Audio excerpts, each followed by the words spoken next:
네, 내년 총선 전초전으로 불리는 서울 강서구청장 보궐선거가 다음 달 11일 치러집니다. 여야 모두 사활을 걸고 있죠. 수도권 판세를 읽을 수 있는 가늠자이자 또 수도권 민심에 영향을 미칠 수 있기 때문인데요.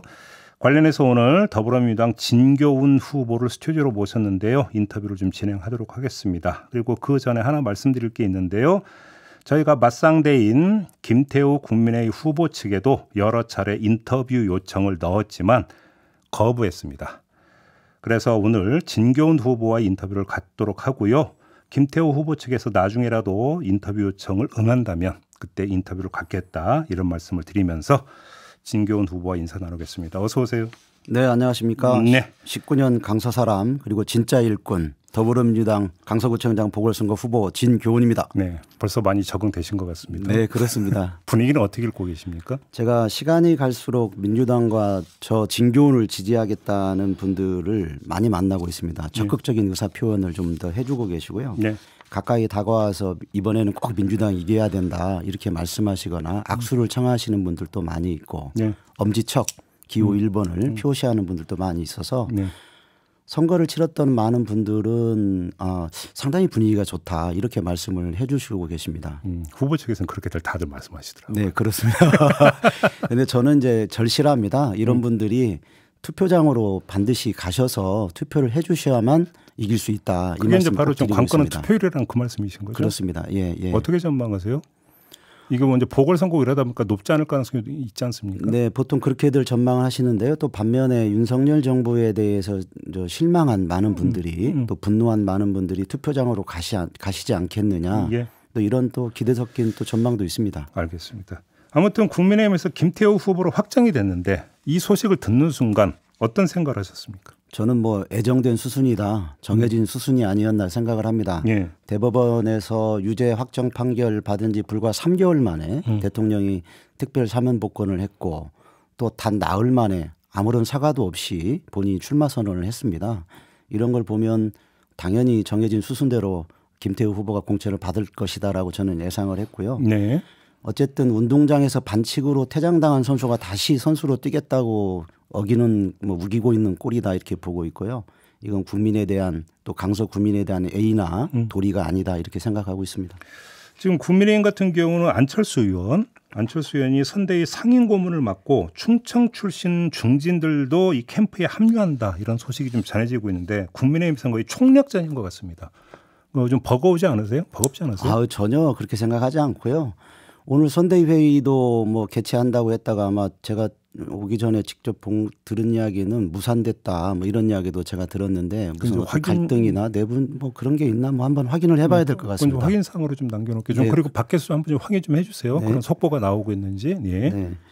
어쨌든 저는 이런 생각이 듭니다. 이렇게 화려한 선대위를 구성하는 걸 보면서 저는 운동장에서 왜 반칙을 한 선수가 심판한테 오히려 항의할 때 큰 목소리나 제스처로 항의하지 않습니까? 네. 그런 것이 연상되는 측면도 있고 또 하나는 헐리우드 액션이라고 하죠. 네. 자기가 파울을 당하지 않았는데도 크게 넘어지면서 심판에게 파울을 유도하는 그런 것들이 연상이 되는데요. 그러나 이런 것들은 관중석에서 보면 잘 보입니다. 예. 네, 그런 걸 보면 국민들께서는 이 상황을 정확하게 보고 계실 거라고 생각을 하고 그런 것이 표심으로 나타날 것이다. 저는 그렇게 기대하고 있습니다. 뭐 조금 전에 이제 후보님께서 국민의힘 상황, 선대위 상황을 잠깐 언급해 주셨는데 일단 그걸 확인상으로 남겨놓고 지금까지 나온 그러니까 그 뉴스에 기초한다면 총력전인데 네.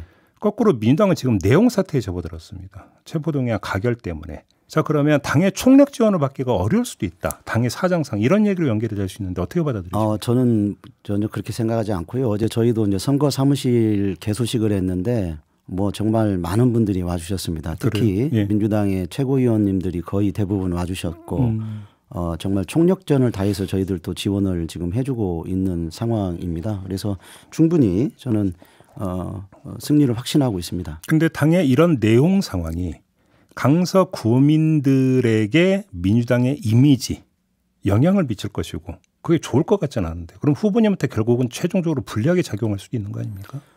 최근에 그런 민주당의 상황에 실망하신 분들이 좀 탈당한 경우도 좀 있었더라고요. 그런데 탈당하신 분에 비해서 새로 입당한 분들이 4배 정도 된다. 어저께 그런 말씀을 들었습니다. 그래서 민주당의 상황을 안타깝게 생각하고 또 민주당을 지지하고자 하셨던 분들이 오히려 적극적으로 더 민주당을 이번 기회에 도와야 되겠다. 이런 생각을 갖고 계신 분이 많다고 저는 생각을 합니다. 그래요. 그 3일 전에 22일에 단식 중에 이재명 대표를 병원에서 만나신 적이 있었죠. 네, 그때 그렇습니다. 어떤 얘기 나눴습니까? 제가 처음에 가서 말씀드렸던 것은 강서에서 민주당의 희망을 찾겠습니다라고 제가 말씀을 드렸고요. 그때 이재명 대표께서는 사실 오랜 기간의 단식 때문에 굉장히 힘든 상황이었고 또 아주 처연한 게 말씀을 하셨습니다. 그렇지만 꼭 이 부분을 힘주어서 말씀하셨는데 민생을 파괴하고 민주주의를 파괴하는 윤석열 정부가 자신들의 잘못을 되돌아보기 위해서는 반드시 이번 선거에서 이겨야 된다. 이런 말씀을 해 주셨습니다. 그래요. 근데 지금 맞상대는 김태우 후보지만 그 김태우 후보만이 아니라 윤석열 대통령을 맞상대할지도 모른다 이런 분석이 있습니다. 왜 그러냐면 김태우 후보의 출마라고 하는 게 윤석열 대통령의 특별 사면에 따른 것이고 결국은 공천도 윤심 공천 아니냐. 그러면 결국은 여기에는 윤석열 대통령의 지금 마음이 담겨 있는 것 아니냐. 그러면 윤석열 대통령을 맞상대해야 된다는 얘기도 연결이 될 수 있는데 버겁지 않으십니까? 반면에 저는 오히려 윤석열 정부의 1년 5개월 동안의 실정과 퇴행에 대한 국민의 심판 여론이 높다. 이런 점에서 본다면 그런 점은 버거운 점이 아니라 저한테는 오히려 선거에서 이길 수 있는 유리한 요소가 될 수도 있다. 이렇게 호재라고 보시는 겁니까? 호재? 호재라기보다는 선거에서 그런 것들이 국민들이 그런 부분을 분명히 보고 계신다. 아까 말씀드렸지만 운동장에서 반칙으로 퇴장한 선수가 뛰려고 하고 있고 그것을 관중석에서 보면 보인다고 말씀을 드렸지 않습니까? 국민들은 이런 상황을 정확하게 읽고 계신다. 이렇게 저는 생각을 하고 있습니다. 그런데 제가 이 질문을 드린 취지는 예를 들어서 어떤 경우에 따라서는 김태우 후보에 대해서 호불호가 갈리더라도 윤석열 대통령의 윤석열 정부에 대해서 어떤 그 지지 의사를 갖고 있는 분이라면 윤석열 대통령 요인 때문에 김태우 후보를 찍을 수도 있는 거 아니겠습니까? 그렇겠죠. 그렇게 본다면 오히려 결집 효과가 있을 거 아니냐. 그 취지의 질문이거든요. 네. 반면에 이제 윤석열 대통령의 지지율도 지금까지 뭐 거의 박스권에 갇혀 있지 않습니까? 네네. 그런 걸 감안한다면 그 역시 저한테 뭐 불리한 구도는 전혀 아니다 이렇게 생각하고 있습니다. 아, 그래요? 네. 그러니까 결국은 윤석열 대통령, 윤석열 정부에 대한 심판 민심이 상당히 높다 이런 파악이시네요. 네, 그렇습니다. 다만 예.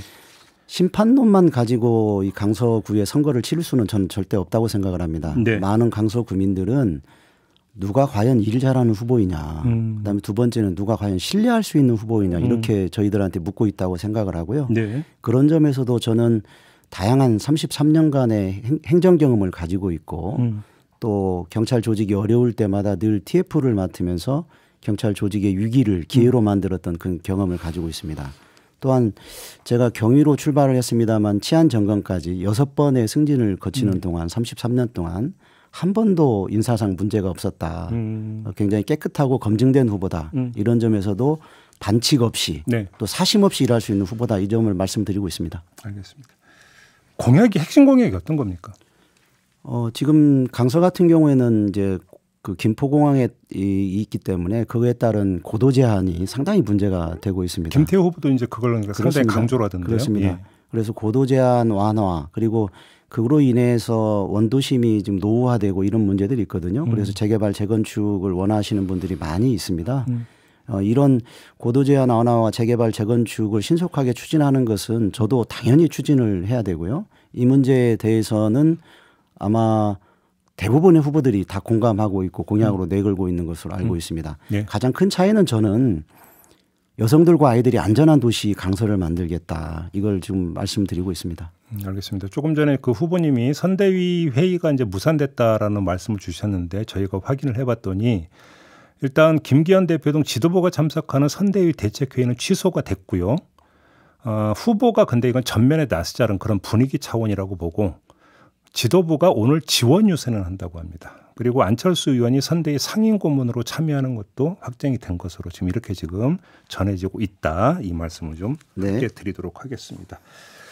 그 공약 이야기 나왔으니까 김태우 후보 측에서는 민주당이 16년 동안 이루지 못한 것을 1년 만에 속전속결로 이뤄냈다. 민생 해결사는 나다. 이 점을 강조하던데 어떤 말씀 주시겠습니까? 허장성세죠. 허장성세. 헐리우드 액션입니다. 이게 무슨 그게? 말씀이냐면 예. 사실은 그간의 그 현안 사업이라고 하는 것은 그간 강서구와 그리고 많은 주민들 그리고 민주당을 비롯한 의원들께서 계속 추진해왔던 일들입니다. 네. 그런 일들이 본인이 그 있었던 10개월 동안에 일부 그것이 이루어졌다고 해서 그걸 본인이 다 한 것처럼 말하는 것은 좀 과장된 것이다 이렇게 보고 있고요. 어쨌든 저 자신도 다양한 종합행정 경험을 가지고 있기 때문에 충분히 그런 일들을 더 잘할 수 있고 앞으로 그런 성과도 국민들께 보답할 수 있다 이렇게 말씀드릴 수 있습니다. 강서구민들에게 지금 현안 문제가 고도 제한 문제라고 한다면 고도 제한 완화나 해제 권한은 중앙정부에 있는 거 아닌가요? 그러면 아무래도 여당 후보가 좀 유리하다고 볼 수 있지 않을까요? 국민들 입장에서는 이미 그 국제 그 민간 항공기구인 이카오 측에서 네. 국제 기준을 개정하는 초안을 이미 그 지난 6월 달에 발표를 했습니다. 그것을 관계 국가에 보내서 의견을 듣고 있는 단계고요. 어느 정도 로드맵도 나와 있는 상태입니다. 그래서 이런 것들도 지난 그 김태우 후보가 구청장으로 있을 때 이루어진 일이 아니고 오랜 기간을 거쳐서 2015년도에 항공법 개정이 이루어졌고 그 후속 조치로 지금 그런 이카오의 개정 초안이 나오고 있고 그렇기 때문에 이것이 제가 한다고 해서 안 될 일이다. 전혀 그렇지 않습니다. 네. 알겠습니다. 네. 지금 야권 후보가 그 여러 명이 나오는 것 같은데 불리하지 않으세요? 야권표가 좀 분산될 수가 있으니까. 네, 그래서 지난 22일 날에는 민생당 김영숙 후보하고 정책 연대를 하고 단일화를 합의를 했고요. 네. 다른 그 후보들과 야권 후보들과의 연대의 가능성은 늘 열어놓고 있습니다. 저는 아마 이번 선거에서 민주당이 꼭 이겨야 된다. 네. 적어도 김태우 후보가 다시 구청장이 되는 일은 없어야 된다라고 생각하는 많은 그 강서 구민들께서 마지막에는 네. 그래도 이길 수 있는 후보, 이길 수 있는 정당에 힘을 실어주지 않을까 그렇게 생각하고 있습니다. 아, 그래요. 알겠습니다. 벌써 며칠 안 남았네요, 선거까지. 네, 그렇습니다. 알겠습니다. 자, 오늘 인터뷰는 이렇게 좀 마무리해야 될 것 같습니다. 고맙습니다, 후보님. 네. 이 말씀 한 가지 더 드려도 될까요? 짧게 말씀해 10월 11일 투표해야 이깁니다. 투표해야 바꿔집니다. 네. 네, 그 부분은 꼭 말씀드리고 역시 싶습니다. 투표를 많이 신경 쓰고 네, 계신 절실합니다. 네. 알겠습니다. 고맙습니다. 네, 감사합니다. 더불어민주당의 진교훈 후보였습니다.